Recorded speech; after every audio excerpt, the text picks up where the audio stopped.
Ребята, всем привет, всем доброе утро. Я уже поспала, время 10:16. Я планирую сейчас выдвигаться в порт Мак Генри, он находится в Балтиморе. Это порт. И у меня оттуда фотография, поэтому я хочу приехать. Точнее, не фотография, а такая открытка. Так он выглядит, порт.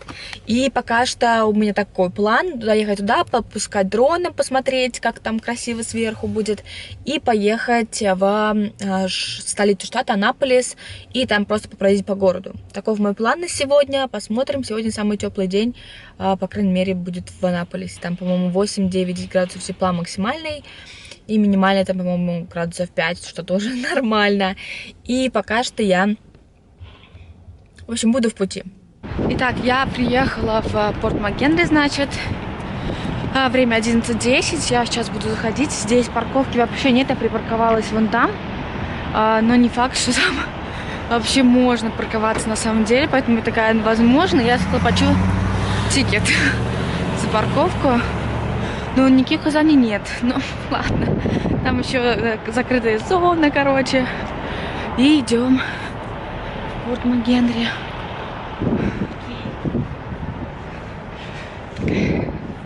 Тишина.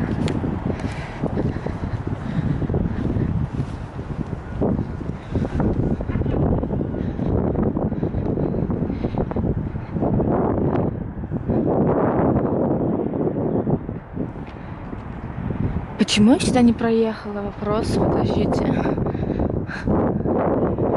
Я почему-то подумала, что сюда нельзя проезжать, но здесь же есть дорога. Блин.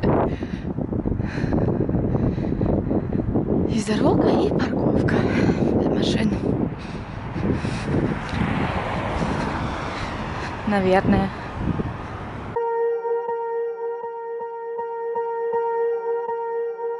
Swear I won't forget this. Why do I regret this? In my mind reckless. Thoughts are feeling шарик. Сюда по-любому можно приезжать. Я пошла обратно за машиной. Погода, ну так себе, прохладненько. Поэтому, когда я планировала сегодня ходить по столице, что-то такая, ну, наверное, в основном это будут магазины или какие-то закрытые площадки, потому что,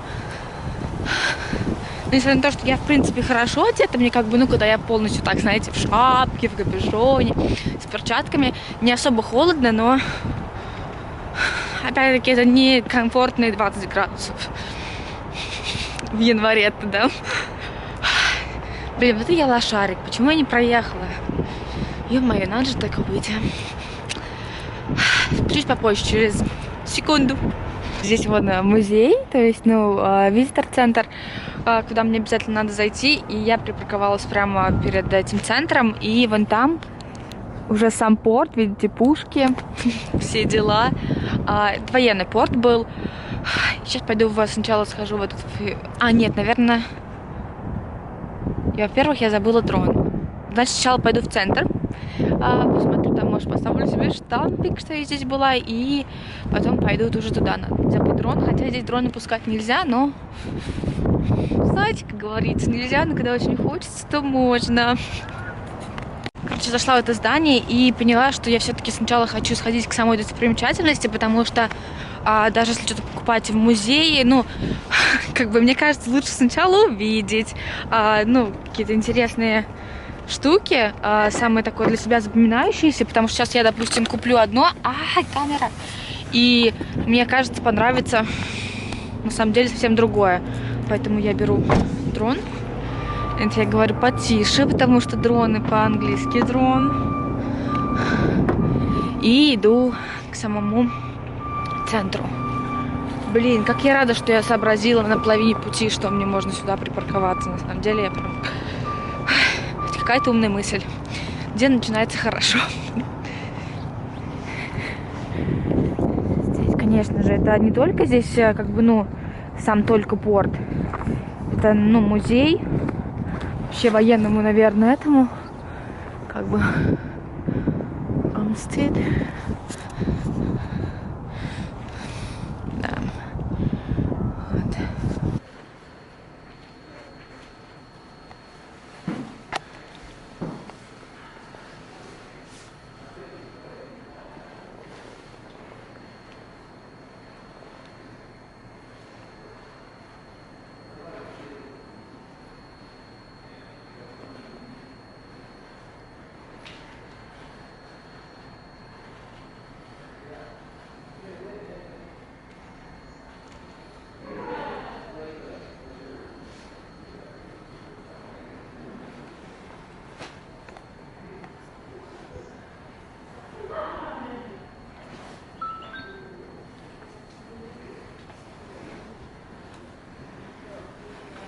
есть это написано, как, ну, в каком году что произошло, в принципе, историческая сводка.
Видите, это, короче, кусок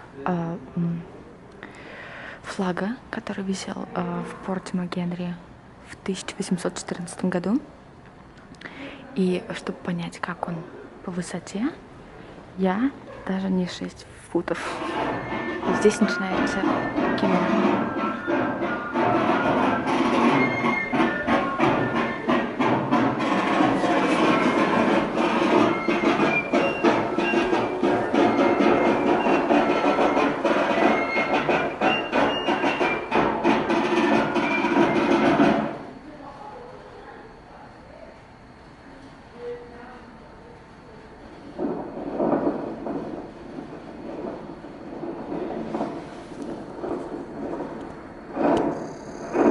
Say does that star-spangled banner yet wave o'er the land of the free and the home of the brave. Powerful words from our national anthem. They speak to our American identity and are woven into our national flag. Timeless words written by one man, Francis Scott Key, about one flag at one moment. September 14th, 1814, here at Fort Mchenry. In 1812, the storm clouds of war had gathered over a young United States as the nation pitted itself once more against the might of the British Empire. For 2 years, the conflict wore on, from the British colonies of Canada to America's southern coast and out across the high seas. To draw off U.S. forces from Canada and damage America's economy and morale, the British Navy attacked and blockaded the nation's east coast heartland. Up and down the Chesapeake Bay they raided, destroying towns and farms and spreading fear.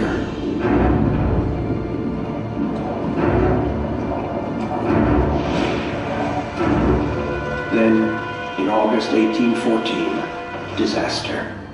The invading British seized Washington, D.C.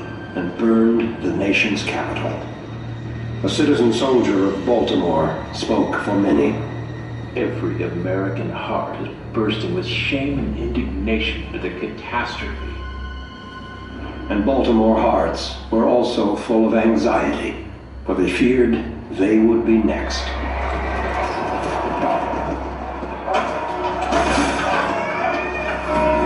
Citizens of Baltimore, take heed! The British fleet approaches! Admiral Coburn has declared that you will burn this nest of pirates! If you can, flee the city, take your valuables! Protect your families, gentlemen! As Baltimore braced itself, a young Maryland lawyer, Francis Scott Key, embarked on a diplomatic mission to free a prisoner of war, sailing right into the heart of the approaching British fleet. But with their attack on Baltimore imminent, the British detained Key amidst their massing warships. On the outskirts of Baltimore, citizens, men and women, militia and regular troops, desperately prepared defenses.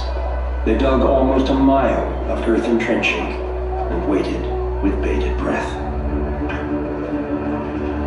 On September 12th, British soldiers landed at North Point, where a bloody battle with Maryland militia failed to halt their march towards Baltimore. However, the British could not tackle the city's earthwork defenses and troop reinforcements without their navy's help. The next day, the British bomb ships would open up their main assault with a ferocious bombardment.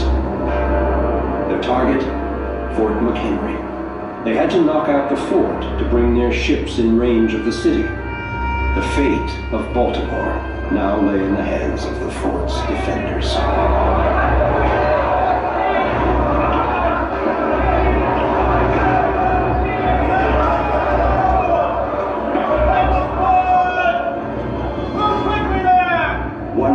Soldiers frantically prepared for battle, knowing they were the last defense to thwart the British.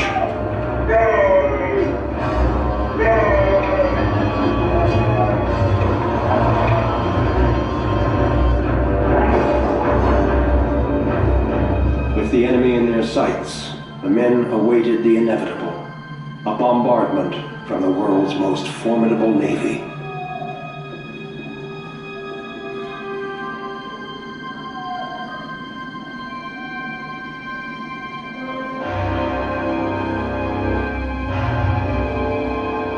Then the attack began as the British fleet pounded the fort with rockets and mortar shells.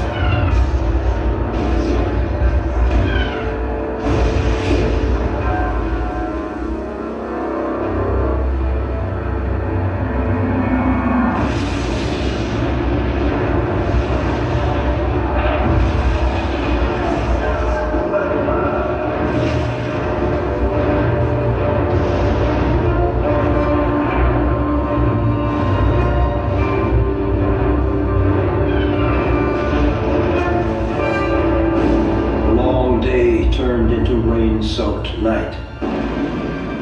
But still the British bombs and rockets thundered over the fort, exploding deadly shrapnel in all directions. The fort's defenders were, in the words of one citizen soldier, like pigeons tied by the legs to be shot at. The American artillery answered the British with desperate return fire.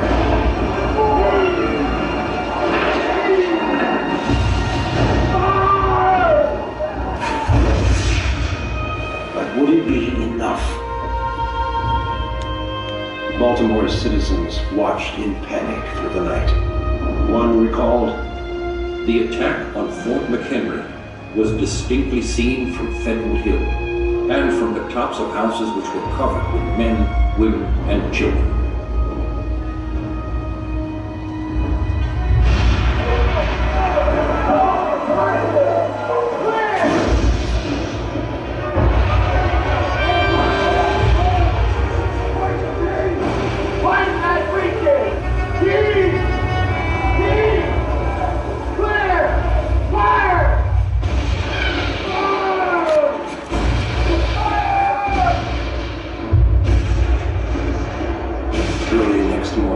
September 14th, the British guns finally fell silent.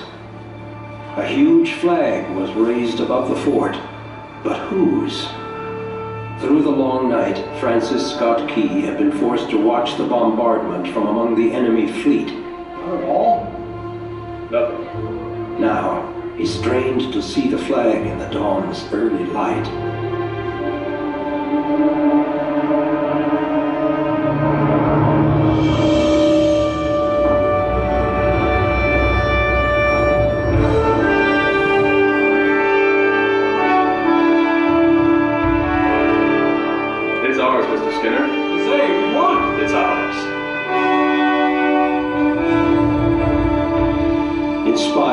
their courage, Key wrote down a few lines. "'Tis the star-spangled banner, oh long may it wave o'er the land of the free and the home of the brave." As the British withdrew, Key returned to Baltimore, where his words soon found music and a publisher, and the Star-Spangled Banner was born. It captured a defiant, patriotic spirit and spread rapidly across the nation, pouring new life into the national flag as a symbol of American identity. The popularity of the song and the flag grew during the years that followed. The Star-Spangled Banner eventually became the official anthem of the United States in 1931. Inspired by the brave defense of Fort Mchenry, Francis Scott Key's words and the flag they so memorably portray are now woven into our sense of national identity. These words still resonate as loudly today as the glaring rockets and bursting bombs of 1814.